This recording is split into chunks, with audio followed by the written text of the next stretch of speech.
Good afternoon and welcome to the security session in the 10th annual IPPAI Aviation Watch Regulators and Policymakers Retreat being held in Goa.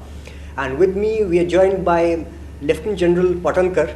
Welcome to the show, sir. Thank you. Sir, you are with the ORF and you have had a long and distinguished innings with the Indian Army. In particular, you were in command of the entire Indian Army presence in the state of Kashmir, and that was at possibly the most troubled time during Kashmir's violent history. So, what are the lessons that you have really learned from that place, and how to bring civilians and the terrorism problem under control? I think that's an excellent question. Let me put this in perspective. To begin with, when I had two almost back-to-back tenures. One as a divisional commander in the Kupwara district, and then as the corps commander in the valley.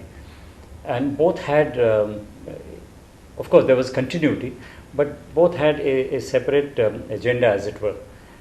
To begin with, as a divisional commander, my job was cut out. It was maintaining the sanctity and the integrity of the line of control, meaning do not allow anyone to cross that, either from Pakistan side to us or vice versa. The second one is to prevent infiltration, and if that takes place, then to defeat it. And third one is to undertake counter-insurgency, counter-terrorist operations in the valley against those who have already managed to infiltrate.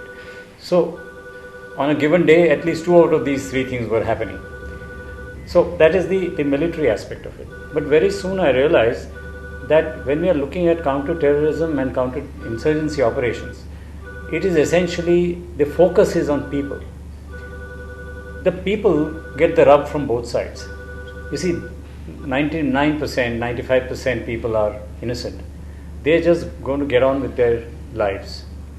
And if you try and look at the people, that everyone is a potential terrorist unless otherwise proved so, then you're barking up the wrong tree.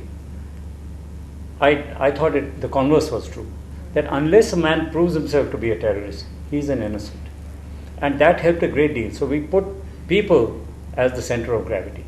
Now that obviously followed to making all our military operations people-friendly and people-centric, which meant that you did not use maximum force.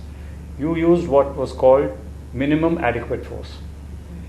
Third thing is, by involving people in partnership to say, listen, your lives are being disrupted by an external force which is making you do things which even you are not happy with. And so therefore help us to help you. That worked a great deal. There was, of course, a small percentage of people who were aiding and abetting infiltrators from Pakistan, and whom we used to call as the overground workers. And there were some sympathizers who may have been sitting on the fence. But for the bulk, the population was friendly. The population wanted to be friendly, let us say. They couldn't overtly be friendly in some cases because of the fear of retaliation from the terrorists. If they found someone being friendly with the army, they would take revenge and make an example out of him. So therefore, one had to be very careful. With this approach, we found that the scenario changed drastically, and that, I think, is the key. Getting people as your point of focus in all your dealings, in all your operations, then everything sort of falls into place. Once we realize that that is working, then the awareness of the threat had to be spread to say, what is it that the terrorists are looking for? Are they looking for something for your good or bad? You make up your minds. We are not sort of lecturing you down on this.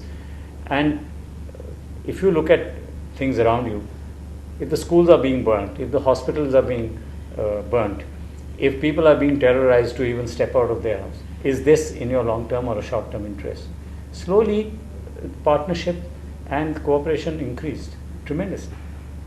That's the reason why you find that it was a slow process. You cannot expect results overnight, and you shouldn't. Because then you will, somewhere or the other down the line, intentions being very good, the execution may be rough-handed, and therefore you'll find that people will not translate your good intentions into good deeds. So you have to be patient. You got to go about it in a very systematic fashion. And you see that after so many years, with each passing year, things are getting better and better. In 2002, we made a big push to try and bring back the tourists. And see, today, tourist traffic is absolutely, as it was prior to when the trouble started. Right. So we'd like to know, given your breakthrough thinking and the way you implemented this in the state of Jammu and Kashmir, what sort of lessons does this hold for Indian corporates who want to manage a very similarly amorphous and nebulous security situation? How can they improve their security practices given the light of 2611? See, now we are talking about two different things, although in principle many things are similar. For instance, today terrorism has brought warfare, let us say, of a kind to our streets, to our cities and to our towns. It was never the case. War was always a situation that prevailed along the borders. That was the old traditional concept of war. But today war has come to our streets, to our homes, to our banks, to our stock exchanges, to our hotels, as one knows. So therefore, there are 3 or 4 aspects that are different and that need to be focused on. One, nobody is immune from terrorist attack. So anybody and everybody can be a target, provided that particular target happens to be important to the terrorists. And there are all kinds of targets. I mean, we're talking about, today's discussion was all about critical infrastructure. Certainly those are areas, they are prime targets, because that can dislocate the day-to-day life. It dislocates your economy to a point. There are short-term and long-term losses and prices to pay. The other thing that one has to remember is, what are the terrorists wanting to strike? They're not striking at your political leadership. They're not even striking at your political system, namely democracy.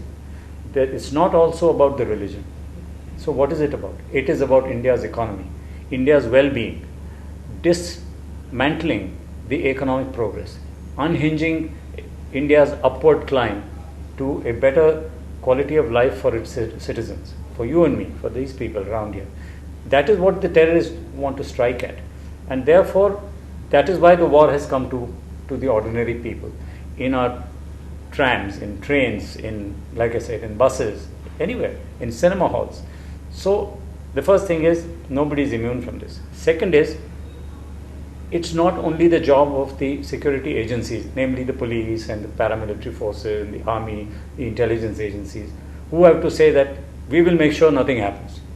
They will certainly do that. But surely this cannot be adequate when you're talking about the whole country being a theatre of war.